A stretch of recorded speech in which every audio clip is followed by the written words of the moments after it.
नमस्कार मित्रांनो, रामकृष्ण हरी. वारकरी संप्रदायातील अत्यंत महत्त्वाचा आणि आपल्या सर्वांच्या परिचयाचा असा हा हरिपाठातील अभंग आहे. संत ज्ञानेश्वर महाराज म्हणतात की मुखाने विठ्ठलाचे किंवा हरीचे नाव घेतल्यावर नेमके काय घडते, त्याचे फळ काय मिळते. जेव्हा आपण अंतःकरणातून एकदा जरी हरी या नामाचा उच्चार करतो तेव्हा आपल्या हातून घडलेल्या अनंत जन्मांच्या पापराशी क्षणार्धात नष्ट होतात. ज्ञानेश्वर महाराज येथे अनंत पापराशी हा शब्द वापरतात. याचा अर्थ असा की आपल्याकडून कळत नकळत घडलेली असंख्य पाप ही डोंगरासारखी साचलेली असतात. मात्र देवाचे नाव हे अग्नीसारखे आहे. ज्याप्रमाणे वाळलेल्या गवताचा मोठा डोंगर असला तरी तो जाळण्यासाठी फक्त एकच ठिणगी पुरेशी असते. अगदी तसेच अनेक जन्मांचे पाप नष्ट करण्यासाठी मुखातून आलेला हरी हा शब्द पुरेसा ठरतो. समजा एका खोलीमध्ये गेल्या अनेक वर्षांपासून खूप मोठा अंधार आहे.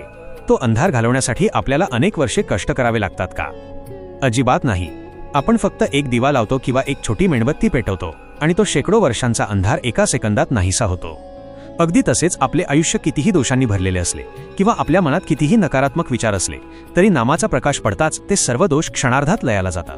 या अभंगातून आपल्याला ही शिकवण मिळते की भक्ती करण्यासाठी किंवा देवाचे नाव घेण्यासाठी खूप मोठे सोहळे करण्याची किंवा कठीण साधना करण्याची गरज नाही.